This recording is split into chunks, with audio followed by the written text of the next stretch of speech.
கிறிஸ்துவுக்குள் பிரியமான சகோதர சகோதரிகளே, இன்றைய தினத்திலே நாம் தியானத்திற்கு எடுத்துக்கொண்ட தலைப்பு உயர்வு. இதற்கு நாம் ஆதாரமாய் எடுத்துக்கொண்ட வேத வாக்கியம் ஆதியாகமம் 22 அதிகாரம் 18 நீ என் சொல்லுக்கு கீழ்ப்படிந்தபடியினால் உன் சந்ததிக்குள் பூமியில் உள்ள சகல ஜாதிகளும் ஆசீர்வதிக்கப்படும் என்றும் என் பேரில் ஆணையிட்டேன் என்று கர்த்தர் சொல்கிறார். நாம் வாழ்கிற இந்த உலகத்துல உயர்வு அப்படிங்கிறது நம்ம எல்லாருக்குமே நிச்சயம் விரும்புகிற ஒரு காரியம்.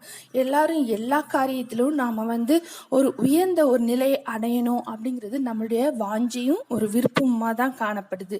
யாரும் தாழ்ந்த நிலையில இருக்கணும் அப்படிங்கிறது என்ன பண்ண மாட்டோம், நாம விரும்ப மாட்டோம்.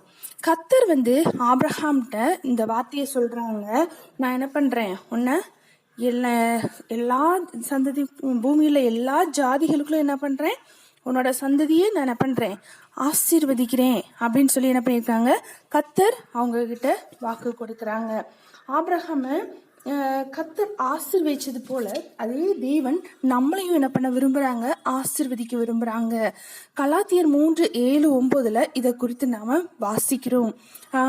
கர்த்தர் ஆபிரகாமை உயர்த்துறதுக்கு ரொம்ப ஒரு முக்கியமான காரணம் என்னன்னு சொன்னோம்னா, அவங்க கிட்ட காணப்பட்ட கீழ்ப்படிதல். ஆமா, எல்லா காரியத்திலையும் ஆபிரகாம் என்ன பண்றாங்க, கர்த்தருக்கு கீழ்ப்படுகிற ஒரு நபராய் காணப்பட்டாங்க.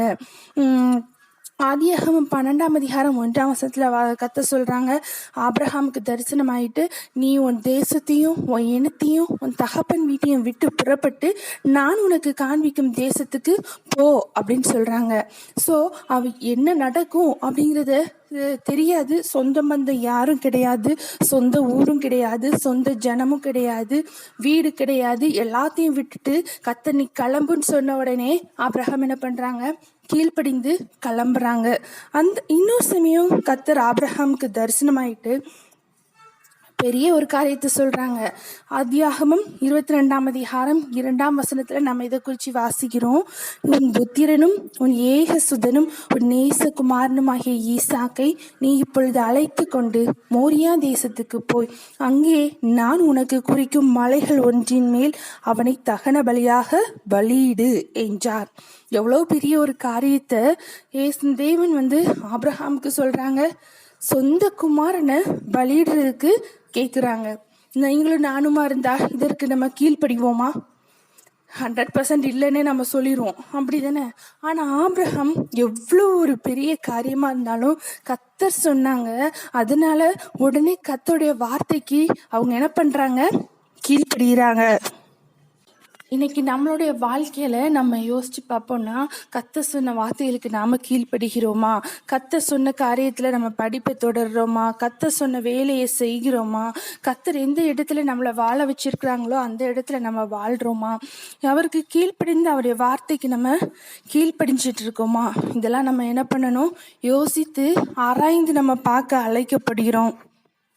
நாம கர்த்தருக்கு கீழ்ப்படுகிறப்போ கர்த்தர் நாம வச்சிருக்கிற அன்பை நம்ம என்ன பண்றோம், வெளிப்படுத்துறோம். யோவான் 14 அதிகாரம் 15 நம்ம வாசிக்கிறோம், நீங்கள் என்னிடத்தில் அன்பாய் இருந்தால் என் கற்பனைகளை கைக்கொள்வீர்கள் அப்படின்னு சொல்றாங்க. ஸோ வேத வசனங்களை நம்ம என்ன பண்ணணும், வாசித்து ஜெபித்து இந்த வசனத்துக்கு நம்ம கீழ்ப்படுகிறப்போ கர்த்தர் என்ன பண்ணுவாங்க, நம்மளை உயர்த்துவாங்க நிச்சயம் வாழ்க்கையில.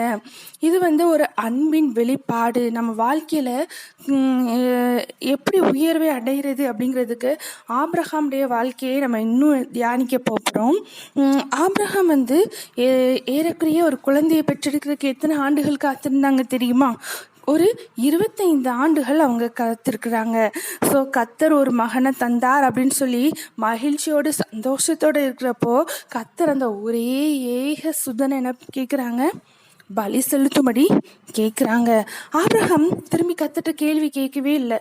ஏன் இசப்பா எனக்கு ஒரே ஒரு குழந்தை தானே கொடுத்துருக்கீங்க, கர்த்தாவே நான் அந்த குழந்தையும் நான் உங்களுக்கு கொடுத்துட்டேன்னா நான் என்ன பண்ணுவேன், நான் அனாதையா இருப்பேனே அப்படிலாம் சொல்லிட்டு அவங்க திருப்பி கேள்வி கேட்கல. ஏன் அப்படின்னு சொன்னா, அவங்க தன்னோட சொந்த குமாரனை காட்டிலும் கர்த்தரை அதிகமாக நேசிச்சாங்க. ஆண்டவருடைய வார்த்தைக்கு ரொம்ப கீழ்ப்படிஞ்சாங்க. அதனால தான் தன்னோட சொந்த மகனை என்ன பண்ணாங்க, பலி கொடுக்கறதுக்கு முன் வந்தாங்க. இன்னைக்கு நாம தேவன் மேல வைத்திருக்கிற அன்பு எப்படிப்பட்ட ஒரு அன்பா காணப்படுது? அது மாத்திரம் இல்லை, நம்ம கர்த்தருக்கு கீழ்ப்படுகிறப்போ நம்மளை அவர் தேவன் மேலே வச்சிருக்க விசுவாசத்தை நம்ம என்ன பண்ணுறோம், வெளிப்படையாக வெளிப்படுத்துகிறோம். ஏசு கிறிஸ்து முதலாவது ஒரு அற்புதத்தை எங்கே செஞ்சாங்க? கலிலேயாவில் உள்ள கானா ஊரில். அந்த கல்யாண வீட்டில் திராட்சை ரசம் குறைவுபட்டது. ஸோ திராட்சை ரசம் அவங்களுக்கு தேவை அப்படின்னோடனே ஏசு கிறிஸ்துவை பார்த்து சொல்கிறாங்க, திராட்சை ரசம் குறைஞ்சி போச்சு அப்படின்னு சொன்னோடனே ஏசு கிறிஸ்து வேலைக்காரங்க எல்லாத்தையுமே சொல்கிறாங்க, அந்த ஜாடி எல்லாத்துலேயுமே நீங்கள் தண்ணியை நிரப்புங்க, எல்லாத்துலேயுமே தண்ணியை ஃபில் பண்ணுங்க அப்படின்னோடனே அந்த வேலைக்காரரும் என்ன பண்ணாங்க, ஏன் எதுக்கெல்லாம் எதுவுமே கேட்கல, தண்ணியை வச்சு நாங்கள் என்ன பண்ணேன்னு சொல்லி எதுவும் கேட்கல. ஸோ ஏசுக்கு சொன்ன அந்த வார்த்தைக்கு அவங்க கீழ்ப்படிஞ்சு என்ன பண்ணாங்க, எல்லா ஜாடியையும் தண்ணீரில் நிரப்புனாங்க. அது மாத்திரம் இல்லை, அப்புறம் தொட்டு ஆசீர்வதிச்சு ஜெபம் எதுவும் செய்யலை. ஜாடியில் இருக்க தண்ணியை மொண்டு நீங்கள் என்ன பண்ணுங்க, பந்திக்கு கொண்டு போங்க அப்படிங்கிறாங்க. அப்போவும் என்ன பண்ணலை, வேலைக்காரர்கள் எந்த ஒரு கொஸ்டினும் அவங்கக்கிட்ட கேட்கல. தேவனுக்கு கீழ்ப்படிந்து அப்படி அந்த எல்லாத்தையும் என்ன பண்ணாங்க, முன்று பந்திக்கு கொண்டு போனாங்க. அந்த கீழ்ப்படிதல் தான் அவங்களுடைய வாழ்க்கையில் பெரிய அற்புதத்தை கொண்டு வந்தது. அதுதான் அவங்களுடைய விசுவாசத்தை அவ்வளோக்குள்ள வெளிப்படுத்துது. ஸோ அந்த ஜனங்கள் அந்த இடத்துல என்ன பண்ணாங்க, பெரிய ஒரு அற்புதத்தை கண்டாங்க. நாம் தேவனை எந்த இடத்துல வைத்திருக்கிறோம்?